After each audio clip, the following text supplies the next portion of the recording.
Saviez-vous qu'il existe plusieurs styles de leadership? En fait, un style de leadership, c'est une posture que le leader adopte de façon permanente ou de façon temporaire et qui lui permet d'interagir avec ses équipes. N'oubliez pas de vous abonner, de liker et de la partager, mais surtout de me laisser vos avis en commentaire.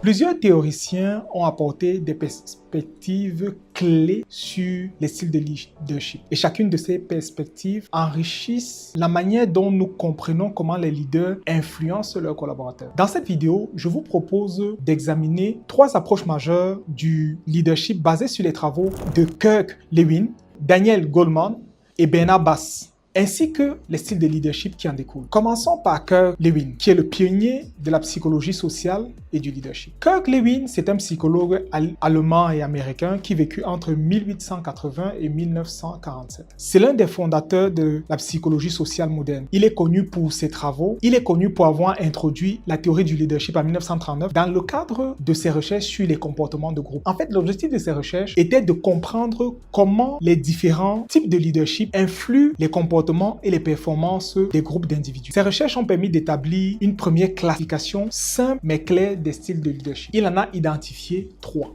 Le leadership autoritaire, le leadership participatif et le leadership laissez-faire. S'agissant premièrement du leadership autoritaire, le leader autoritaire a une supériorité hiérarchique par rapport aux autres membres de l'équipe. En fait, c'est quelqu'un qui prend toutes les décisions importantes seul en exerçant un contrôle sur ses collaborateurs. Il faut noter que ce type de leadership est d'autant plus efficace que le leader est compétent. Parce que si vous devez prendre les décisions tout seul et que vous voulez conduire votre équipe au succès, vous ferez mieux d'être très compétent. Un leader incompétent qui utilise le leadership autoritaire n'atteindra pas ses résultats, n'atteindra pas les objectifs. Le principal avantage ou les principaux avantages de ce style de leadership, c'est qu'il permet de prendre des décisions rapide et il est d'une grande efficacité dans des contextes difficiles, dans des contextes de crise. Par contre, il réduit la créativité de l'équipe et il va créer ou il va faire générer des risques de démotivation et de la frustration au sein de l'équipe. Le deuxième style de leadership, c'est le leadership participatif. Un leader participatif ou démocratique encourage l'équipe, les différents membres de l'équipe à participer à la prise de décision. Il valorise l'opinion collective, même s'il a le dernier mot au final. Il fait partie de l'équipe. Il consacre donc un temps important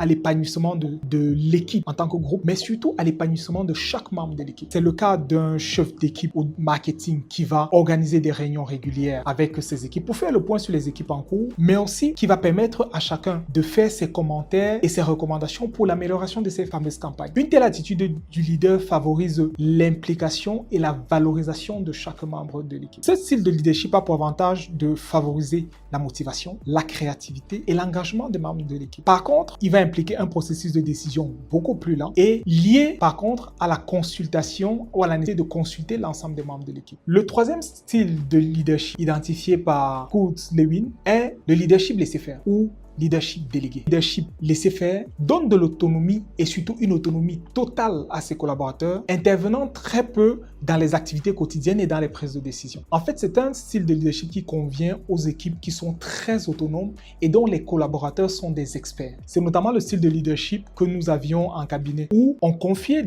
la responsabilité de la gestion quotidienne des missions aux seniors, le manager ne passant que très peu sur le terrain pour faire le point avec les équipes, sachant que le senior avait toutes les compétences pour traiter tous les sujets auxquels il serait confronté. Le principal avantage d'un tel style de leadership, c'est qu'il favorise la créativité et l'autonomie des équipes. L'inconvénient, c'est que les équipes risquent de manquer de direction ou de clater dans la définition des rôles, ce qui peut mener à un chaos organisationnel. Je voudrais par contre dire que dans le cadre de l'audit, nous n'avions pas ce type de risque parce que les procédures, les process d'audit étaient tellement bien définis en amont depuis la maison mère qu'on ne pouvait pas se perdre. Mais c'est un risque réel que encourent les équipes pour lesquelles le leader pratique un leadership laissez-faire. Selon les recherches de Lewin, les équipes qui sont dirigées par un leader ayant opté pour le leadership laissez-faire sont celles qui sont le moins productives, tandis que celles dont le leader a opté pour un leadership participatif sont celles qui sont le plus efficaces. Le second théoricien dont nous allons parler est Daniel Goleman. Daniel Goleman, dont les travaux sur l'intelligence émotionnelle au service du leadership seront évoqués dans cette partie. Daniel Goleman est un psychologue américain qui a popularisé le concept d'intelligence émotionnelle dans les années 80. Il a introduit l'idée que les leaders doivent non seulement gérer les tâches, mais aussi comprendre et influencer les émotions de leur équipe. Dans son livre intitulé Leadership That Gets Results de 2000, il identifie 6 types de leadership. leadership, basé sur les capacités du leader à gérer les émotions de façon efficace. Premièrement, le leadership visionnaire.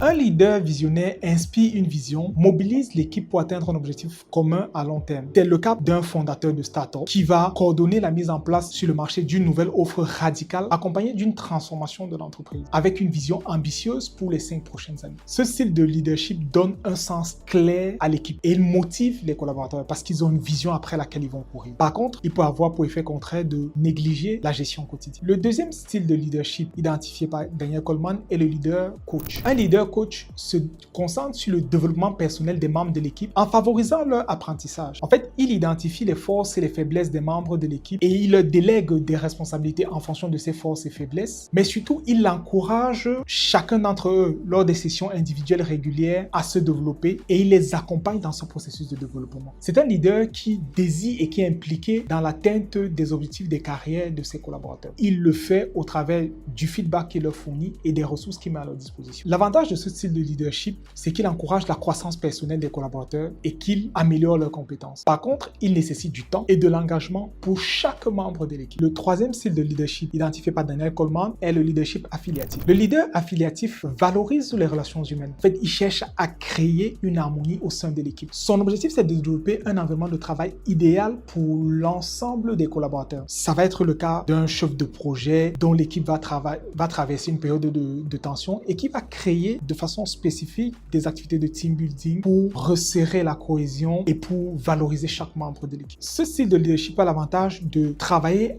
et de renforcer la cohésion de l'équipe, réduire les tensions et donc de générer des équipes plus soudées et plus collaboratives. Par contre, dans ce process-là, le leader évite souvent les conflits nécessaires et les individus peuvent se sentir trop noyés au sein de l'équipe et pas suffisamment identifiés pour leur individualité. Le quatrième style de leadership identifié par Daniel Goleman est le leadership démocratique. Le leader démocratique encourage la participation et la prise de décision collective tout en favorisant l'engagement. C'est l'exemple d'un responsable marketing qui va solliciter les retours de toute son équipe avant le lancement d'une campagne. Ce style de leadership favorise l'innovation et la confiance et la motivation. Par contre, ici, les décisions seront lentes. C'est un style de leadership parfaitement inefficace en période de crise et qui manque de résultats si les personnes ne sont pas compétentes. Le cinquième style de leadership est le leadership directif. Un leader directif donne des directives claires et prend des décisions rapide. Il fixe des objectifs et il s'attend à ce que les collaborateurs mènent les activités qui vont permettre d'atteindre ces objectifs. C'est le cas du directeur d'une entreprise de logistique qui, à l'occasion d'une situation critique, a ordonné des changements immédiats sur les chaînes d'approvisionnement pour éviter des ruptures de stock sans consulter les membres de son équipe. Ce style de leadership est très efficace en période de crise ou en période d'urgence, mais par contre,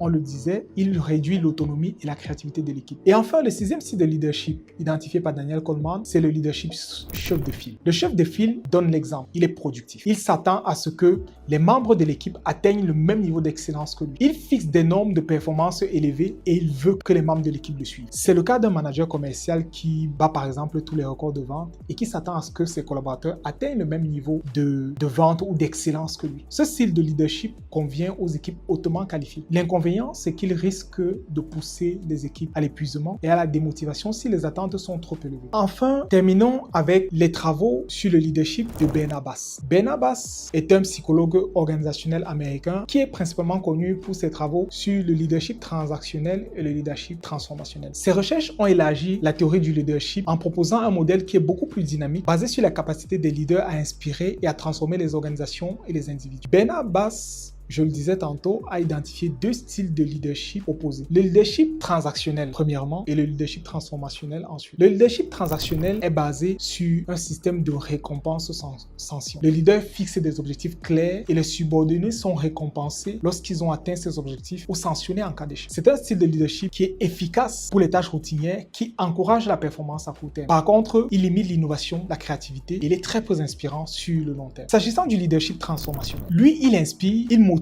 et stimule l'innovation. C'est un style de leadership qui vise à transformer et à élever le niveau de performance des collaborateurs, tout en tenant compte de leur bien-être personnel. En fait, il s'appuie sur 4 comportements: une influence idéalisée, une motivation inspirante, une stimulation intellectuelle et une appréciation individualisée. Ce style de leadership favorise l'innovation, la créativité et surtout l'engouement à long terme. L'inconvénient, c'est qu'il rend nécessaire un investissement émotionnel important de la part du leader et peut ne pas convenir à toutes les organisations, à toutes les situations. situation. Ces deux approches de Bernard sont les deux styles de leadership que je pratique le plus au quotidien avec des collaborateurs de différents niveaux. Et donc, je vais vous donner un exemple pratique qui vous permettra de mieux les saisir. Au quotidien, j'applique régulièrement le cadre fixé par Bernard en termes de leadership. Avec des équipes de juniors, j'applique le leadership transactionnel et avec les équipes beaucoup plus expérimentées, j'applique régulièrement le leadership transformationnel. Avec les équipes juniors, il faut savoir que des juniors ou des collaborateurs juniors sont généralement inexpérimentés et qu'ils ont besoin d'un cadre rigoureux et de directives claires pour pouvoir se déployer professionnellement. Donc, avec eux, on définit les tâches à effectuer, les ressources à utiliser et surtout les lieux où ils peuvent trouver ces ressources si ces ressources ne sont pas immédiatement disponibles. Et au-delà de ça, on définit les objectifs à atteindre et les sanctions positives et négatives en cas d'atteinte ou de non-atteinte de ces objectifs-là. Ce cadre-là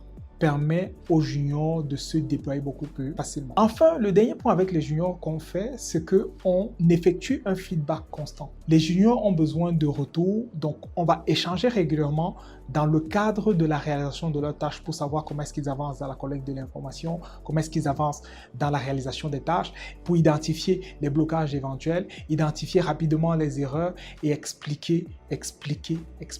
En fait, cette approche fournit des repères aux juniors et lui permet de progresser en sachant à tous les niveaux ce qui est attendu de lui. Elle va aussi encourager son amélioration progressive parce que il n'est pas lâché tout seul, il n'est pas laissé à lui-même. S'agissant de seniors, il faut savoir que les seniors sont généralement des collaborateurs beaucoup plus expérimentés et donc beaucoup plus autonomes et qui peuvent gérer des projets complets. Avec eux, j'estime que le leadership transformationnel est beaucoup plus adapté parce qu'il les encourage à innover, à prendre des initiatives et à viser et atteindre des objectifs ambitieux. Pour le faire, globalement, il y a 3 étapes. La première, c'est qu'on établit une vision inspirante. On partage une vision ambitieuse du projet, de l'activité à effectuer avec le senior et on lui dit où est-ce qu'on veut être, où est-ce qu'on va. On lui partage la vision de l'entreprise d'abord, ensuite la vision du département et comment est-ce qu'on va amener cette vision en réalisation. Deuxième point, c'est qu'on donne au senior une autonomie importante. On va lui permettre d'effectuer les tâches dans l'ordre, la séquence qui lui convient et avec lui, on va simplement regarder aux résultats qui sont attendus. On fera par contre des points d'étape pour se rassurer qu'il